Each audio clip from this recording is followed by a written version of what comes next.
Depois do suicídio. Parte final. Senhora F. Suicida no Rio de Janeiro, aos 32 anos de idade. Deixou o marido e um filho pequenino. Matou-se ingerindo formicida. Depois de 14 anos, ela conta: logo que a morte aconteceu, eu não podia mover um dedo, mas permaneci lúcida o tempo todo. Ouvia os lamentos do meu marido e o choro do meu filho. Os remorsos vieram logo em seguida. Quando o corpo saiu para o necrotério, tentei permanecer em casa, mas não pude. Era como se estivesse amarrada ao cadáver. Chorando feito louca, notei estar sendo levada a uma mesa para uma autópsia.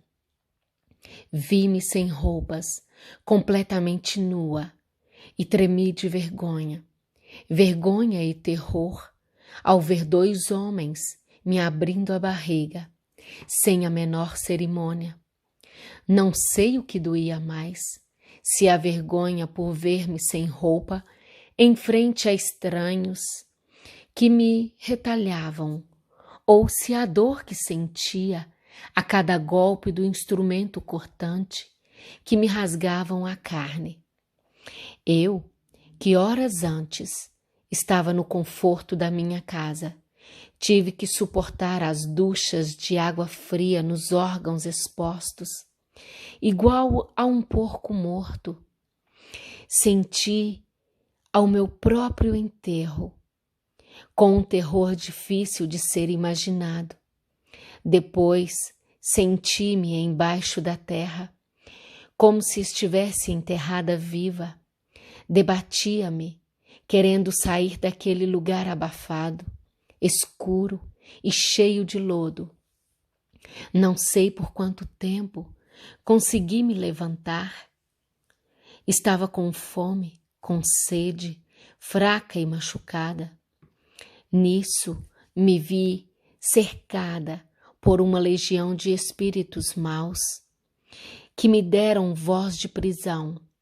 Disseram que o suicídio é falta grave, que eu seria julgada e deveria acompanhá-los ao tribunal. Obedeci. Logo após, estava encarcerada em tenebrosa caverna, onde já choravam muitas outras vítimas. Aqueles malfeitores abusavam de mim, de minha condição de mulher, sem noção alguma de respeito ou piedade. Só depois de muito tempo, depois de muito remorso e oração, obtive o socorro dos espíritos elevados, que me internaram em um lugar de tratamento. Após me sentir melhor, pedi permissão para visitar a minha casa, meu marido e o meu filho. Mas a tremenda surpresa, eu que me matei por ciúmes do meu marido, vi-o casado outra vez, justamente com a rival que eu detestava. Em nada adiantou o meu suplício. Sofri muito em meu orgulho abatido. Hoje, porém, já percebo que aquela mulher possui muitas qualidades. Eu a amo, como se ama uma irmã, e agradeço-lhe por dar ao meu filho os carinhos que me recusei a dar. Todos os candidatos ao suicídio se enamoram da ideia de maneira tão apaixonada que muito dificilmente consegue se afastar daquela tentação. Mas nenhum outro espírito conseguiu definir tão bem tal apego à ideia quanto Antero de Quental. Ele conseguiu colocar em palavras o prazer que sentia em fazer-se de vítima, só para aumentar os seus motivos ao suicídio. E ele consegue também transportar para palavras aquela dúvida Quem se mata é covarde ou corajoso? Depressão é uma doença da alma. Antero de Quental, grande poeta português, suicidou-se aos 49 anos de idade, em 11 de setembro de 1891. Suas amarguras foram muitas, pois uma doença o impedia de ter filhos e construir família. Vivendo entre moços alegres e sadios que faziam planos para o futuro e os realizavam, apenas ele era negada tal felicidade. O que você vai ler ou ouvir é um resumo do que foi escrito por ele próprio 16 anos após o suicídio. Venho cumprir a minha obrigação de levar aos tristes da terra um pouco da experiência que adquirir depois de tanto sofrer. Muitas vítimas de doenças incuráveis ou de desgostos passam a odiar a vida e anseiam pela morte. Parece que sentem doloroso prazer em aumentar em si mesmos as causas do sofrimento, inventando novos males, novos motivos de dor, agarrando-se aos que já existem, mostrando sua fraqueza com lamentos amargurados, criando uma atmosfera de tristeza que parece não acabar, parece não ter fim, a não ser com a morte. Quando o sofredor pensa em suicídio, este ato maldito fica desde longo na sua cabeça, como esperança sorridente. Não se pensa mais com paciência, calma e resignação. Não se pensa nas pessoas amadas. Nós, os suicidas, desprezamos todos os recursos que Deus nos forneceu para sairmos vitoriosos das amarguras. A tentação do suicídio é um pesadelo que nos torna acordados. Apossa-se de nós, nos domina, sem nos deixar pensamento algum de esperança.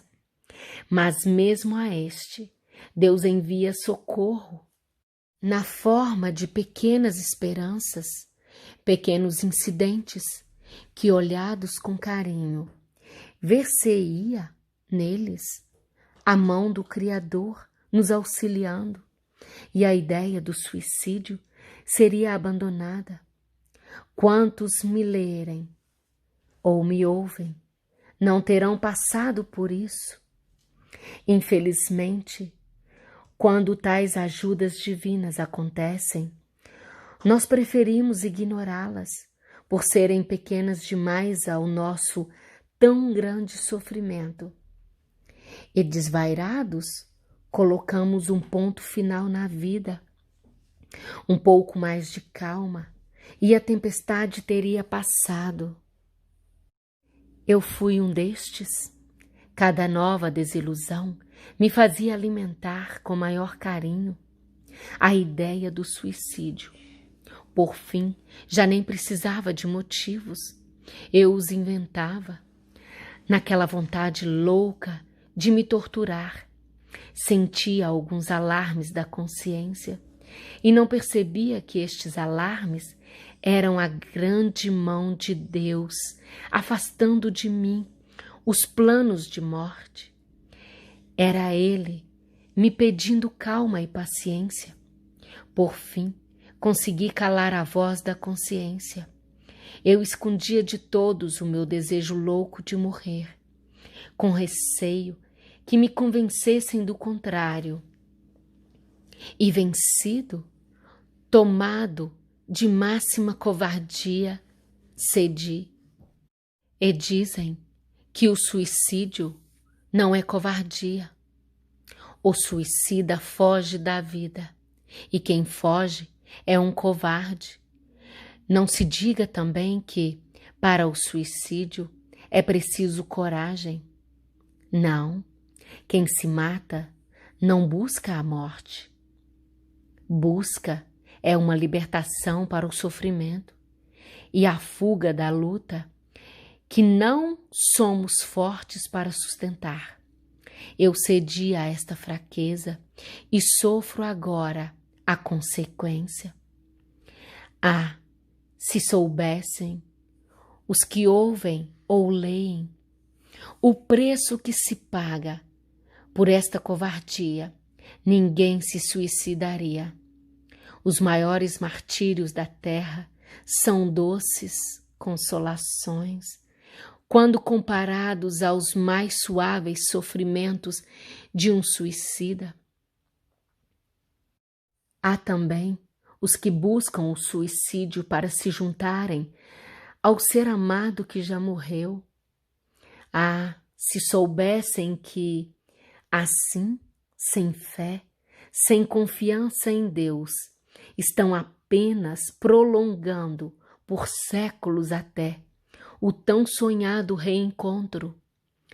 Júlio César Machado, escritor lusitano, possuía um filho, Julinho, que era toda sua felicidade. Eis as palavras do próprio pai, quando conseguiu se comunicar com a terra. Não podia viver sem ele e saí à sua procura. Mas a morte me envolveu e me arrastou. Fui levado por um turbilhão. Fui levado a regiões medonhas. Outras vezes voltava, sem querer, aos lugares de onde queria fugir e onde tudo me fazia lembrar a minha desgraça, não conseguindo a mais leve indicação sobre o meu filho. E nem tinha a esperança de morrer, porque para mim a morte não existia. Até hoje corro, me debato a gritar sempre pelo meu adorado filho, e ele não chega nunca.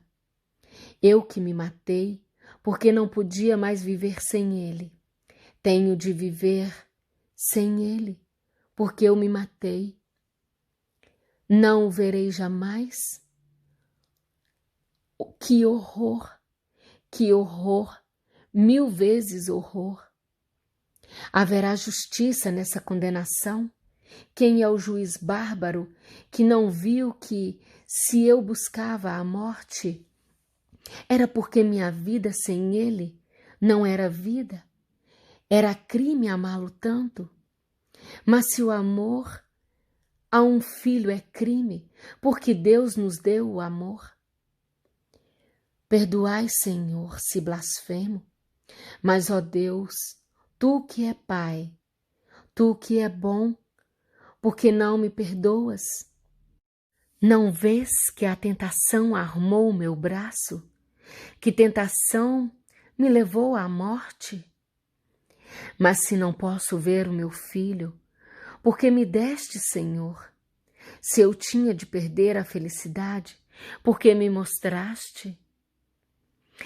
Que eu vivia o tormento eterno, que eu me revolva nas agonias da dor, mas deixe-me ver o meu filho, que eu veja uma única vez e te bendirei o nome. Aqui, uma palavra aos familiares e amigos dos suicidas. Como se viu, eles não estão perdidos para sempre, nem no fogo do inferno eterno, como sempre se supôs. Eles continuam a existir em sofrimento, mas continuam vivos e serão socorridos, porque as suas penas não são eternas. E é só por meio da oração que se consegue aliviar as suas dores. A oração a Deus, em seu louvor, faz com que eles se sintam aliviados, sem sofrimentos, em paz, podendo até mesmo pensar nele e rezar também. As preces frequentes pelos suicidas ajudam-los a passar por aqueles anos todos que têm pela frente. A oração é, portanto, a porta que Deus deixou aberta para contato com os mortos queridos. Vejamos 2 escritos, onde entra a prece como fator de ajuda aos suicidas.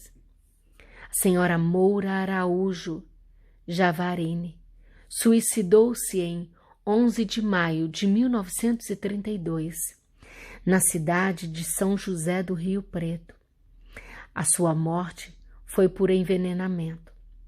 Na época, o catolicismo não permitia a entrada de suicidas na igreja para as orações habituais. Depois de 29 anos, ela psicografou uma mensagem à Terra. É importante o seguinte trecho de sua mensagem. Foram as preces do meu pobre João, seu marido, e dos nossos irmãos, Antônio Marinho e Frade Mussi, que me levantaram. Está escrito na obra Vida no Além, de Francisco Cândido Xavier. Voltemos ao livro Memórias de um Suicida, na narração de Camilo Castelo Branco. Nesta parte da narração, ele já havia saído do Vale dos Suicidas e se encontrava num hospital do espaço, recuperando-se. Ele escreve à página 83. Recebíamos as preces, os votos de melhoras e pensamentos de paz que nos vinham dos entes deixados na terra, de quem se interessava sinceramente por nosso restabelecimento. As preces vinham até nós de uma maneira muito interessante. Havia em cada dormitório um aparelho muito parecido aos aparelhos de televisão, que transmitia em sua tela todas as imagens e sons que nos eram dirigidos em orações. Quando na terra alguém se lembrava de orar por nós, imediatamente a sua imagem aparecia na tela e ouvíamos o som de suas orações, pedindo a Deus que nos iluminasse os caminhos, dando-nos calma e paciência para suportar os sofrimentos. Muitas vezes apareciam pessoas que nem sempre foram muito ligadas a nós, mas que rezavam fervorosamente em nosso benefício, enquanto que muitas outras pessoas, a quem devotamos grande estima, nunca ou raramente apareciam para aliviar as asperezas de nossos infortúnios. Através destes trechos, ficamos sabendo 2 pormenores importantes. O suicida sabe quem está lhe enviando preces. As orações os auxiliam muito, colaborando com seu adiantamento e alívio. Quando nossas orações são enviadas a Deus em benefício deles, há como que uma pausa em suas agonias, em seus sofrimentos. Conseguem uma atmosfera de paz em torno de si, conseguem lembrar de Deus e orar. O único momento em que os suicidas têm tréguas é quando alguém aqui da terra lhes envia orações e pensamentos de paz. Você, meu querido, que lê e que também ouve esta mensagem, é responsável pela vida de seus familiares, vizinhos e amigos. Como o futuro suicida pode não aparentar nenhuma tendência para este tipo de ato, o melhor seria que todos fossem atingidos pela presente mensagem. Salve uma vida. Distribui entre os seus patrões, colegas de trabalho, clientes, funcionários, parentes, conhecidos, desconhecidos, amigos e inimigos. Distribua nas escolas, hospitais, penitenciárias, asilos e clubes recreativos.